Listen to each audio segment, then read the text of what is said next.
Here's my quick and dirty review of the Walther PPQ from Umarex. It's a CO2 non-blowback pistol. Before I begin, very quick disclaimer. I purchased this gun using my hard-earned cash from Sportsman's Gun Centre in Exeter. So they haven't sponsored the review. I'll just tell you what I think are the good points and the not so good points about this pistol. It comes in a cardboard box rather than the awful clamshell cases that everybody hates. Quick review on the rear then. It's a single action trigger, which is a little unusual these days with these CO2 pistols. There are some good points about that and some bad points that I'll come on to. It's 177, it has a rifled barrel for shooting pellets, so I would not advise anybody to shoot BBs through it because it will damage the rifling. It comes with two 8-shot magazines, has a manual safety, which we'll have a look at in a second, very positive. It comes with fixed sights, which I'll again look at in a second. Total length 180 millimeters. It says 618 grams here on the box. I've weighed it at just under 700 grams. So it's a nice weighty pistol, feels good in the hand. That's 24 ounces in old money. And of course it's powered by the ubiquitous 12 gram CO2 cylinders. Okay, normally these guns come with indication of area of manufacture. I can't find it on this gun, so I'm not sure where it's been built. All I can say is it feels to be well built. The body, the fake slide here, it's all modern polymer. But it feels to be a good quality polymer. The grip is exceptional. Probably one of the nicest pistols to hold that I've used. Metal trigger rather than a plastic trigger. Here is the what would be a slide release, but in fact it is slides open. The slide opens to allow a magazine to be put into it.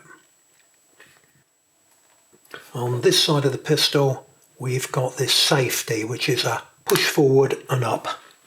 Again, nice red dot. No doubt there about whether the pistol is unsafe or not. So again, I rate that nice, simple, easy to use safety. There's the user's view of the sights on this. Got nice bright yellowy orange dots to aid lining up on the iron sights. When I say iron sights, they're actually polymer again. Adjustable for windage on the rear sight. Front sight is fixed. No elevation adjustment on the rear, which is a little bit of a pity. Magazine release here on either side is just moulded in, and that is again a polymer moulding. Installing the CO2 cylinder is simple. Drop down the bottom plate, which is styled on the end plate of the magazine, and then the back pops open as well. And there's your drop down to get your thumb to it. Screw it on there to pierce the cylinder. Then you partially close, get that closed back to that position, not completely. Bring that in and now clip it and you're done.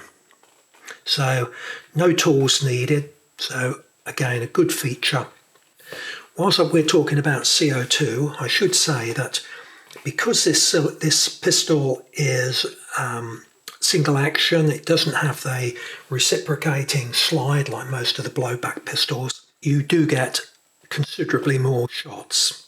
I'm not going to say how many shots because I think some of the detail I listen to in YouTube reviews on pistols is pretty superfluous, because we don't know the precise pressure in the CO2 cylinders, and it's going to vary by brand.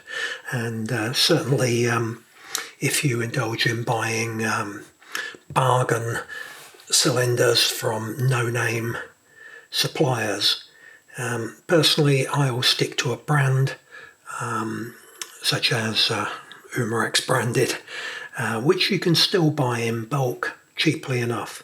So there really is no gain in buying these cheap no-name cylinders. Because there is no pressure gauge on these pistols, it's pretty pointless talking about the feet per second we're getting, because we've got no idea what the cylinder pressure is at that point. Even if people say, right, well, I'm putting a brand new cylinder in, we still don't know what the start pressure of that cylinder is anyway.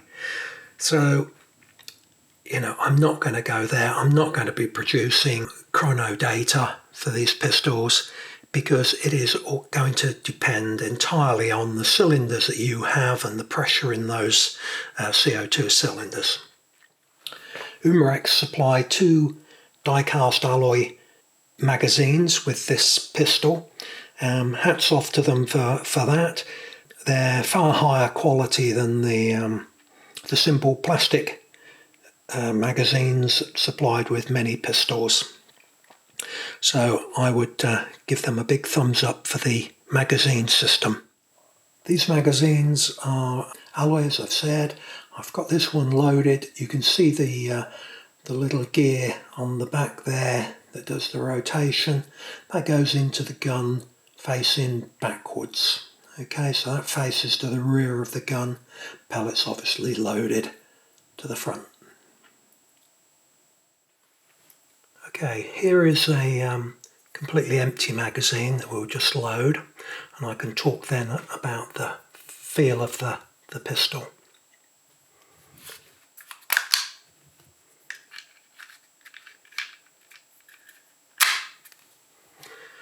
Okay, simple as that. The gun is loaded, so it's on safe here. I've got no red dot showing. Slide the safety forward and up.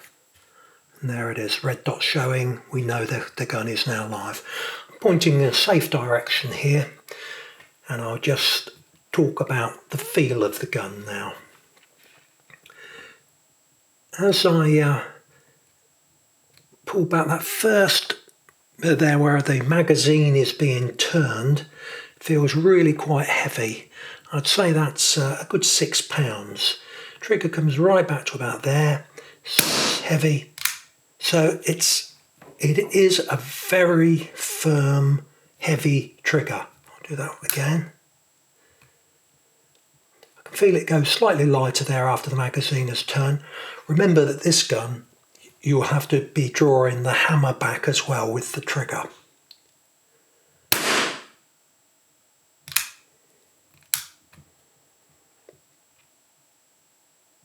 So I've felt the magazine rotate again now. I can concentrate on the target.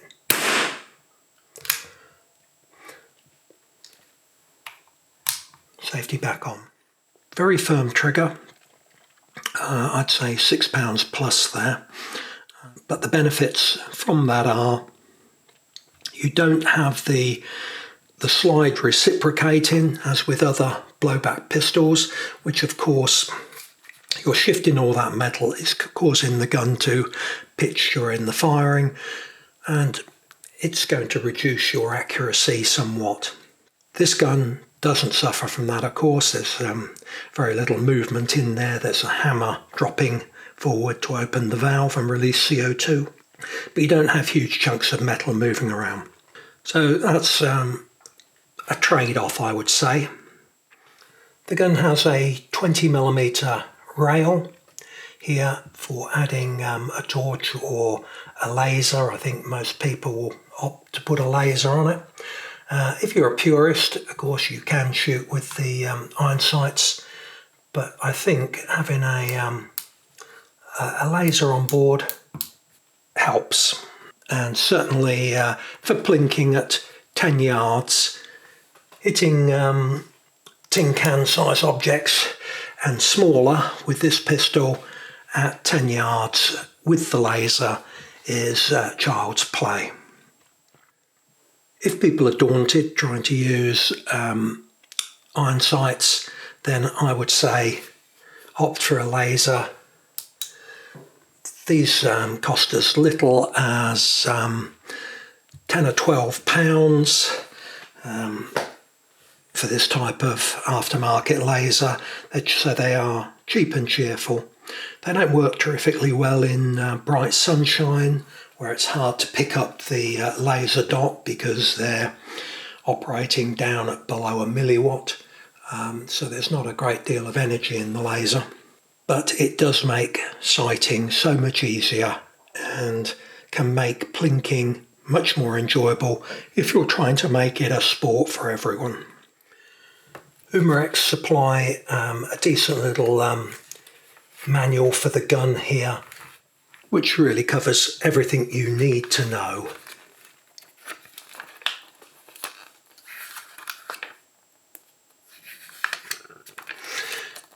Interestingly, it talks here about using a rod with an eye in it for pulling patches down through the barrel. I would say that isn't really the best method. You're still putting a metal rod in there. Periodically, you'll need to clean the barrel. I would say the simplest way is to insert your pull through down the barrel till it emerges.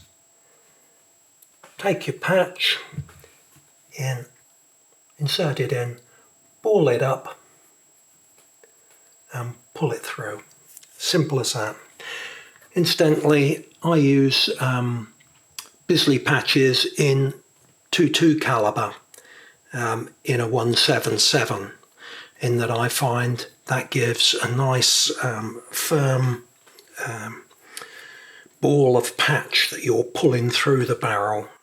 Alternatively, you can buy a box of these felt patches, cleaning patches.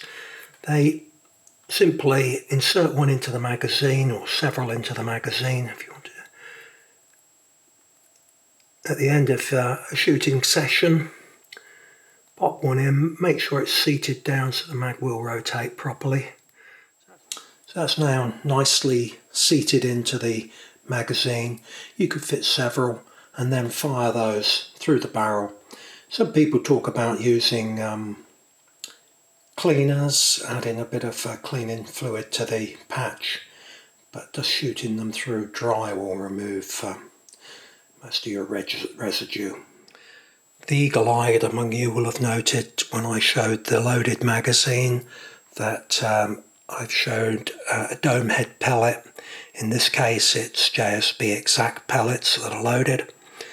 However, I find that it isn't necessary to pay for top quality pellets for plinking a pistol at 10 meters. It seems over the top. I've used these Excite Econ 2, a very reasonably priced pellet, less than half the price of the JSB Exact. It's a flathead wad cutter, good for shooting at paper too, and I'm finding that they're working just fine, thank you.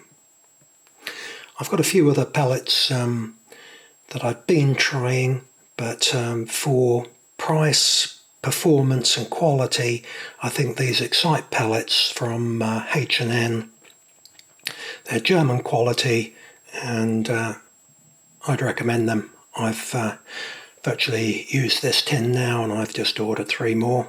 I've also ordered the Excite dome head pellet. I want to try those in the pistol too, or in all my pistols actually. So to sum up, the good points and the bad points about this Walther PPQ pistol from Umarex. First off, the look and feel of the gun. Very, very nice. Got Walther branding on it and PPQ. There's no garish white lettering over the pistol. It's superbly realistic pistol, really. The grip is just superb. Lovely big swell at the back into your palm. Dimpled there for your fingers. Going into a classic grip. It's just superb. Good sights. By CO2 pistol standards, these sights are very good. Easy to align because of the very bright yellow-orange dots on the sights, and windage adjustment via that screw on the rear sight is a very positive safety in that it needs pushing forward and up. Okay, you can't just accidentally knock this gun into fire. It's slide and up. So that's good. All metal trigger. Again, nice and robust in the hand. No flexing as you get with some of these cheaper pistols with plastic grips. Talking of which, though, of course, I hadn't covered price. I paid £130 for this pistol from Sportsman Gun Centre in Exeter, UK. So it's, I'd say, sort of mid-range in these as CO2 pistols go. And for that, you are getting a nice quality pistol. The barrel is quite short, so that's one of the negative points. The barrel is not recessed for realism, as in many other pistols. But that's a good thing, because at least it's giving you that full length of the available barrel, which is there to there, about 3-inch barrel.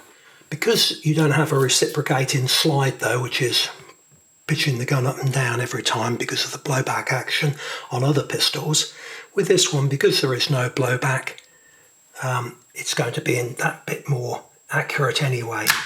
And of course it is a rifled barrel pistol rather than a BB pistol. I do not like BB pistols and would never buy one. You can all write in and tell me, no doubt, where I'm going wrong, and that you can hit a penny piece at 20 yards with them, etc., etc. But all I can say is I can't, and I don't want the rebounding BBs. So I only buy lead pellet firing pistols. So that's a wrap up on that. It's my quick and dirty review of the Walther PPQ CO2 pistol from Umarex. Would I recommend it? Yes, without a doubt. But I would say try it first in a store with the magazine, an empty magazine inserted, and just make sure that you are going to be content with that heavy trigger pull. If you can manage that okay, then you're going to have a nice, very realistic CO2 pistol, great fun for plinking. This gun is plenty accurate enough for plinking at 10 metres, especially if you add a cheap and cheerful aftermarket laser. That's all for me, guys. I'll be making more reviews of other pistols and putting them up as I get my dirty mitts on them. I've got a few more here at the moment to review. But if you want to see more, then do hit the subscribe button, and better still, click on the bell as well, and that will give you a notification when I upload more content. Thanks. Bye for now.